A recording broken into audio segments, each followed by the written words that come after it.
You believe your last will and testament is the ultimate shield protecting your home, your bank accounts, and your future. It is signed, notarized, and locked safely in your home office. But there is a silent, hidden document sitting in a filing cabinet at your bank and your brokerage firm that completely overrides your will. It doesn't matter what your will says, and it doesn't matter what you and your late spouse agreed upon around the kitchen table. If this hidden document has the wrong name on it, or if you touch certain accounts in the wrong order after your spouse passes away, you can trigger catastrophic legal and tax consequences. For surviving spouses, the weeks following a loss are a blur of grief, endless phone calls, and administrative demands. In an effort to tidy up and get your financial house in order, your first instinct might be to contact your banks, transfer your late spouse's retirement accounts, and remove their name from everything. But doing this too quickly, without understanding the hidden legal tripwires, can result in frozen bank accounts, immediate and irreversible IRS tax penalties, and months of exhausting probate court battles. Before you touch a single dollar of your late spouse's retirement funds, you must know about a specific IRS rule that can tax 100% of it in a single year. We are going to expose that exact trap in just 2 minutes. If you are a widow, a retiree, or someone helping a grieving family member navigate the loss of a spouse, this information is not just educational, it is a vital shield to protect your life savings from administrative gridlock. There are 4 specific accounts that you must not touch, alter, or transfer until you have executed a highly specific legal checklist. Rushing into these institutions with a death certificate in hand can cause the financial system to lock you out of your own money.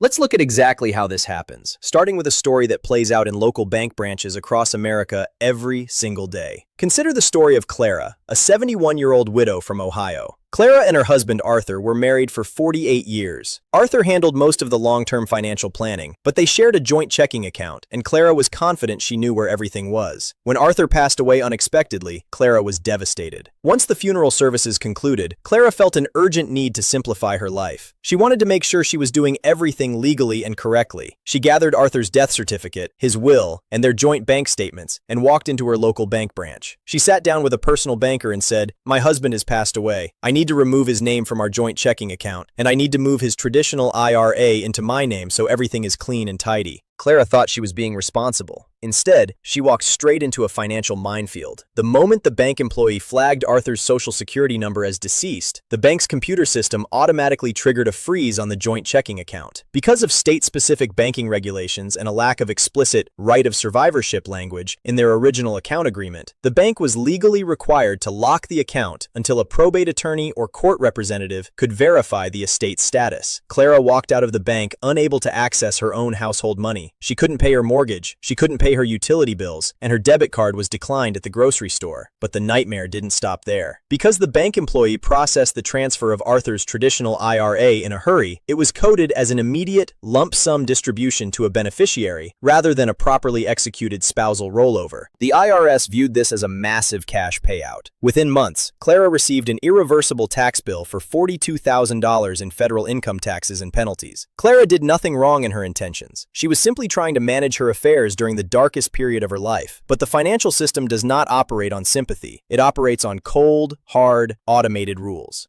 But taxes aren't the only silent killer waiting for you. There is one specific health-related account that completely loses its tax-free status the moment your spouse passes away. And if you make the common mistake we're about to cover, the IRS will claim a massive chunk of it. To protect yourself from experiencing Clara's nightmare, you must understand the red flags and fixes associated with the 4 most common accounts a surviving spouse encounters. By knowing what triggers these freezes and penalties, you can safely navigate this transition without losing your peace of mind or your financial security.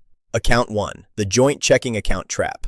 The most common place widows make an immediate mistake is with their joint checking and savings accounts. The prevailing belief among couples is that because both names are on the account, the surviving spouse has absolute, uninterrupted access to the funds. While this is true in many cases, it is highly dependent on how the account was originally opened and the specific laws of the state in which you reside. When you walk into a bank and announce that your spouse has passed away, the bank's primary legal obligation shifts. They are no longer just serving you. They must protect the assets of the deceased individual for potential creditors, tax authorities, and heirs. If your joint account was set up as joint tenants with right of survivorship, the funds typically transfer to you automatically. However, if the account was set up as tenants in common, or if the bank's internal policy requires verification, the account can be instantly frozen. The bank may require letters of administration from a probate court before allowing you to withdraw a single penny. Even if you have a right of survivorship, some states require banks to freeze a portion of joint accounts upon the death of an owner until a state tax waiver is issued. This is designed to ensure that any outstanding state inheritance taxes are paid before the funds disappear. If you have automatic bill payments tied to that account, such as your mortgage, car insurance, or supplemental health coverage, those payments will bounce, leading to late fees, canceled policies, and immense stress. Furthermore, if your late spouse was receiving Social Security benefits, the federal government has the right to claw back any payments made in the month of death or later.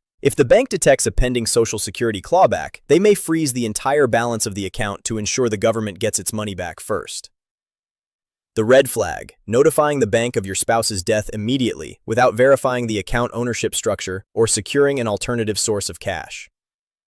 The fix. Before you notify the bank of your spouse's passing, look at your most recent bank statement. Check if the account is designated as JTWROS, joint tenants with right of survivorship. More importantly, ensure you have a separate sole name checking account in your name only, with enough cash to cover at least 3 to 6 months of living expenses. Do not write checks or initiate large transfers out of the joint account immediately after your spouse passes, as this can flag the account for suspicious activity. Wait until you have consulted with an estate planning attorney who can guide you on how to present the death certificate to the bank safely, ensuring your daily access to cash is never interrupted. Account 2. The Traditional IRA Rollover Bomb. Now, let's look at retirement accounts, which represent the bulk of many couples' life savings. A traditional individual retirement account, IRA, or a 401k is a tax-deferred bucket of money. The IRS has allowed this money to grow tax-free for decades, and they are eager to collect their taxes the moment the owner passes away. As a surviving spouse, you have unique privileges that other beneficiaries do not have. You can choose to treat your late spouse's IRA as your own by executing a spousal rollover. This allows the funds to remain tax-deferred, and you do not have to pay immediate taxes on the balance. However, if you walk into a brokerage firm or call an online custodian and tell them you want to transfer the money to your account, a busy or inexperienced customer service representative might execute a beneficiary distribution instead of a spousal rollover. If the account is liquidated and the cash is distributed to you, even if you intend to deposit it into your own retirement account later, it can trigger an immediate tax event. Under IRS rules, if a retirement distribution is not rolled over correctly within 60 days, it is treated as ordinary taxable income. If your late spouse had $300,000 in their IRA and it is distributed incorrectly, you will owe federal income taxes on that entire $300,000 in a single tax year. This could easily push you into the highest federal tax bracket, wiping out a massive portion of your retirement nest egg. Another dangerous trap involves required minimum distributions, or RMDs. If your spouse was of RMD age at the time of their death and had not yet taken their required distribution for that calendar year, you, as the beneficiary, must ensure that RMD is taken before the end of the year. Failure to take the late spouse's RMD can result in a massive IRS penalty, up to 25% of the amount that should have been distributed. Now, identifying these 4 dangerous accounts is only half the battle. If you don't execute the first 30 days safety checklist we're about to map out, even a routine call to your local bank could automatically lock you out of your own household funds. The red flag. Requesting a direct transfer or liquidation of a late spouse's IRA or 401k without specifying that it must be a trustee-to-trustee spousal rollover. The fix. Never rush to move retirement money. The IRS allows plenty of time to handle these transitions. Keep the account exactly as it is while you gather information. When you are ready, request a direct trustee-to-trustee transfer, where the funds move directly from your late spouse's IRA custodian to your own IRA custodian. The money should never touch your personal checking account during the transfer process. Always consult a certified public accountant, CPA, or a fiduciary financial advisor to review the tax implications before signing any retirement account transfer forms. Account 3. The Health Savings Account, HSA, Hidden Tax. Health savings accounts, or HSAs, have become incredibly popular over the last 2 decades. They offer a triple tax advantage. Contributions are tax-deductible, the money grows tax-free, and withdrawals are tax-free if used for qualified medical expenses. Many seniors use HSAs as an additional retirement bucket, allowing the balance to accumulate over many years. However, HSAs carry a highly punitive tax trap upon the death of the account owner, one that catches thousands thousands of surviving spouses off guard every year. Unlike an IRA, which can be maintained by a surviving spouse with relatively favorable tax rules, an HSA's tax treatment depends entirely on who is designated as the beneficiary on the account's paperwork. If you, the surviving spouse, are named as the designated beneficiary of the HSA, the transition is relatively smooth.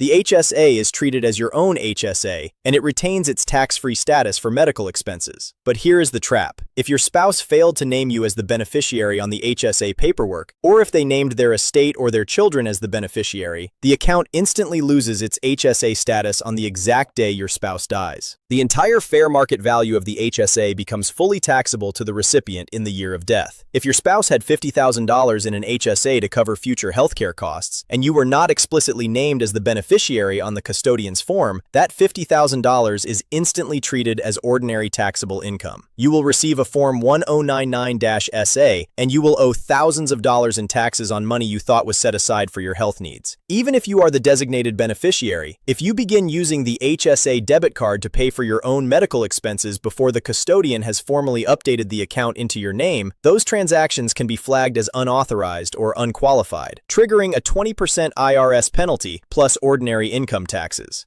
The red flag. Using your late spouse's HSA debit card after their death, or assuming that because you are named in the will, you automatically inherit the HSA tax-free. The fix. Contact the HSA custodian immediately to request the beneficiary designation form that was on file at the time of death. Do not use the HSA debit card for any expenses until the account has been formally transitioned into your name as the surviving spouse. If you discover that you were not named as the beneficiary, do not touch the funds until you have consulted with a tax professional who can help you navigate how to minimize the tax hit on the estate. Account 4. The sole name brokerage account. Many couples maintain separate taxable brokerage accounts, or one spouse may hold stock in a sole name account that they inherited or managed independently. If your spouse passed away holding a brokerage account in their name only, and that account does not have a designated transfer on death, TOD, or payable on death, POD registration, you are facing a serious legal hurdle. Without a TOD or POD designation, a sole name brokerage account cannot be transferred to you, even if your spouse's will clearly states that you inherit all of their assets. The will must go through the formal probate court process before any financial institution will release the stocks, bonds, or mutual funds in that account. Probate is a public, costly, and months-long legal process. While the account is locked in probate, you have zero control over the investments. You cannot sell declining stocks to prevent losses, you cannot rebalance the portfolio to protect against market volatility, and you cannot access the dividends or cash generated by the account. Imagine if the stock market experiences a severe downturn while your late spouse's brokerage account is frozen in probate court. You are forced to sit on the sidelines and watch your retirement savings evaporate, completely powerless to take action because you do not have the legal authority to execute trades. Furthermore, when you finally do gain access to the account after probate, you must understand the rules regarding a step-up in basis. In many states, when a spouse passes away, the surviving spouse receives a step-up in tax basis to the fair market value of the assets on the date of death. This means if your spouse bought a stock for $10 decades ago, and it is worth $100 on the day they died, your new tax basis is $100. If you sell it immediately, you owe zero capital gains taxes. However, if you transfer the assets incorrectly or fail to document the date of death valuation, you could lose this step-up benefit and face a massive, unnecessary capital gains tax bill when you sell the investments.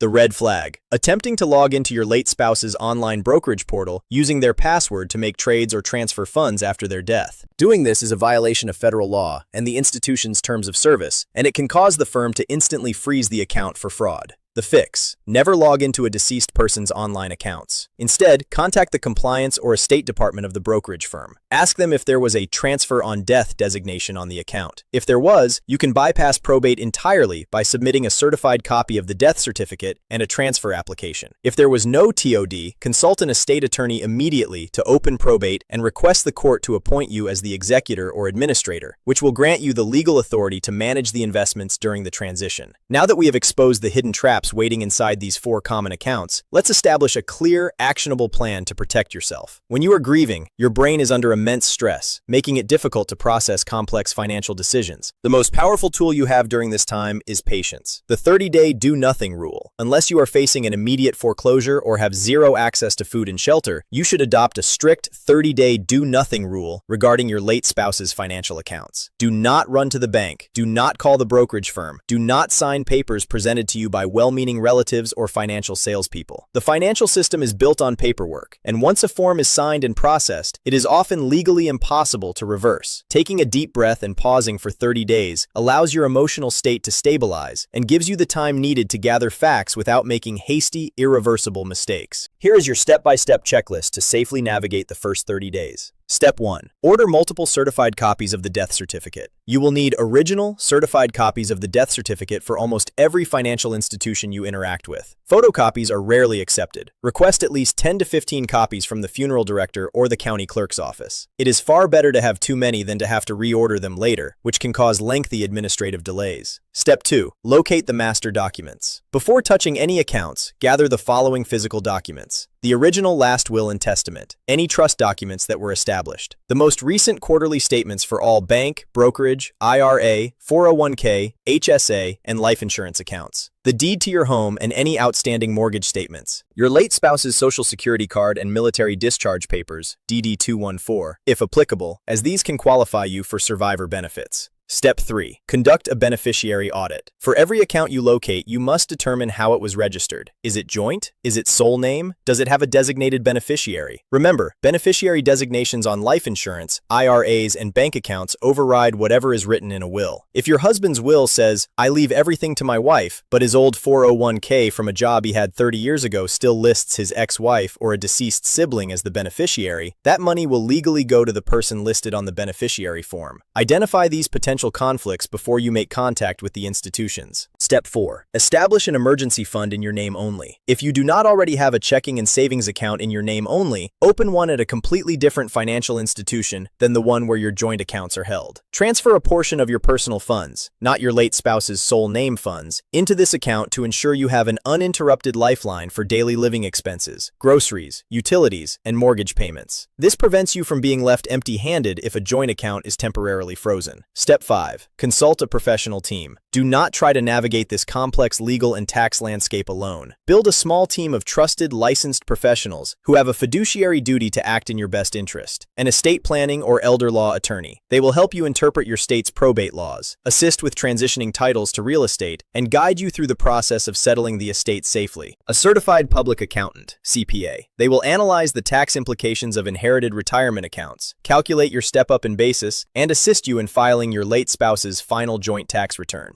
A fiduciary financial advisor. They will help you restructure your investment portfolio to match your new financial reality as a single person, ensuring you do not take unnecessary risks with your inheritance. Let us review the vital lessons we have discussed today to ensure they are firmly locked in your mind. First, your joint checking account is not a guaranteed safety net. Depending on your state's laws and how the account was opened, notifying the bank of your spouse's death can trigger an automated freeze, locking you out of your own grocery and mortgage money. Always secure a separate, sole name account before initiating any changes. Second, transferring a traditional IRA or 401k too quickly can trigger a massive tax bomb. A simple clerical error can cause the IRS to view the transfer as a full, taxable distribution, resulting in an immediate and irreversible income tax bill on your entire retirement savings. Always insist on a direct trustee-to-trustee spousal rollover. Third, health savings accounts carry a highly punitive tax trap. If you are not explicitly named as the designated beneficiary on the custodian's original paperwork, the HSA instantly loses its tax-free status upon your spouse's death, turning a medical safety net into heavily taxed income. Fourth, sole name brokerage accounts without a transfer on death (TOD) designation will be dragged into the slow, expensive, and stressful probate court system.